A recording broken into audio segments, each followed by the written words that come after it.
Funtech, welcome to the club. Nah, gak butuh waktu lama kan untuk Funtech ngeluarin mouse Honeycomb bertipe Hive UX2 yang masuk ke dalam ultralight gang nih bosku.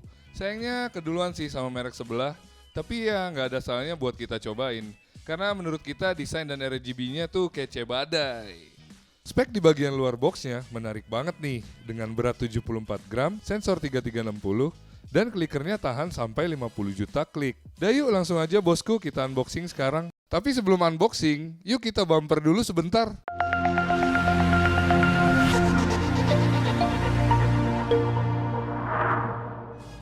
Funtech mengemas Hive UX2 ini dengan cukup menarik.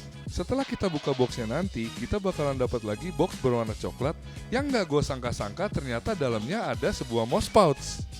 Udah pada tahu dong gunanya mouse pouch itu apa? Di dalam pouch ini sendiri kita bakalan dapetin manual book, satu set glide cadangan, dan ada stiker logo Funtech-nya nih bosku. Nggak ketinggalan udah pasti si Hive UX2-nya nih. So bosku, jadi itu semua adalah isi dari boxnya si Hive UX2 ini. Keren banget kan?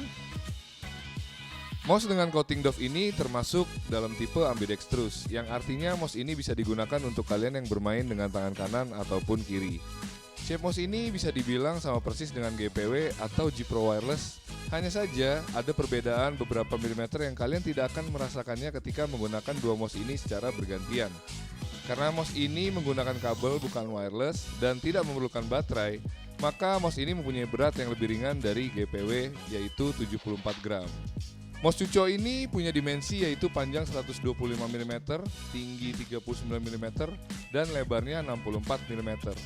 Dengan ukuran ini kita bisa bilang kalau mouse ini cocok untuk kamu yang punya medium to large hand size dengan panjang 18 cm ke atas. Untuk sensor sendiri, Hive UX2 ini dipersenjatai PMW 3360 yang rasanya Funtech mau beneran bersaing dengan mouse kasta atas lainnya nih. Setelah kita coba di in-game, sensor ini berperforma lebih baik dari seri sebelumnya si UX1 dan LOD-nya juga sangat rendah.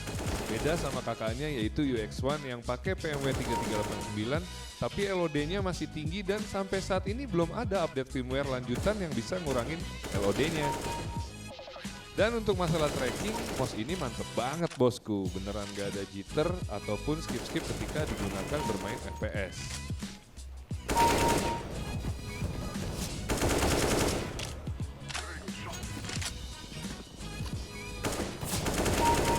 Dan setelah kita coba juga di paint, trackingnya sangat baik.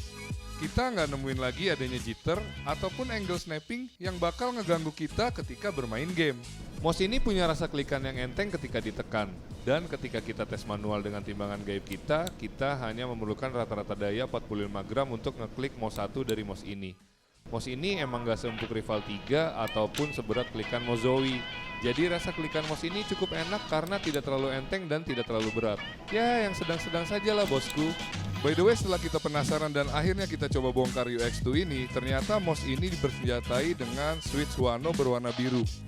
Tapi ada satu juga yang jadi concern kita sama mouse ini.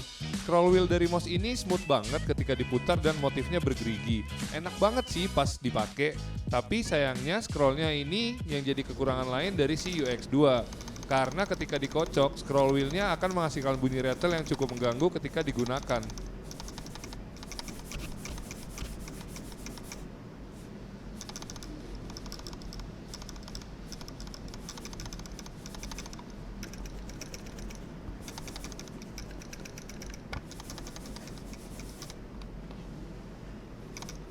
Semoga di batch berikutnya Funtech sendiri bisa ngobatin scroll wheel yang annoying ini ya. Gak sembarangan, Funtech juga harus kita acungin jempol untuk masalah penggunaan kabel. Karena di X2 ini kabel yang mereka pakai udah benar-benar fleksibel dan hampir gak ada beratnya. Gue juga suka nih cara Funtech yang gak terlalu marketingin kabelnya, padahal kabel yang dipakai cukup bagus. Tapi sungguh sayang, untuk glide-nya sendiri gak ada spesial-spesialnya karena roundednya rounded-roundedan nih bosku. Dan bahan VTFV-nya itu gak sesmooth yang gue harapkan. Dan kalau kalian mau lebih imbal lagi, kalian bisa beli dan pakai Tiger Arc tipe G Pro Wireless karena glide-nya bisa dipakai di mouse ini. Biar sensasi glidingnya tambah jos bosku. Nah, untuk build quality dari mouse ini, sorry to say, dibilang solid juga nggak solid-solid banget sebenarnya. Kalau kita nekan bagian samping mouse, kita masih bisa dengar suara squeaky seperti ini nih.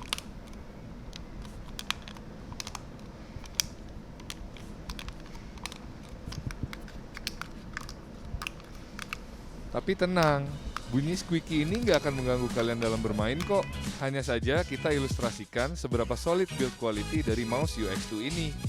Next, masalah softwarenya nih bosku. Mouse ini punya 7 DPI step yang banyak banget menurut kita.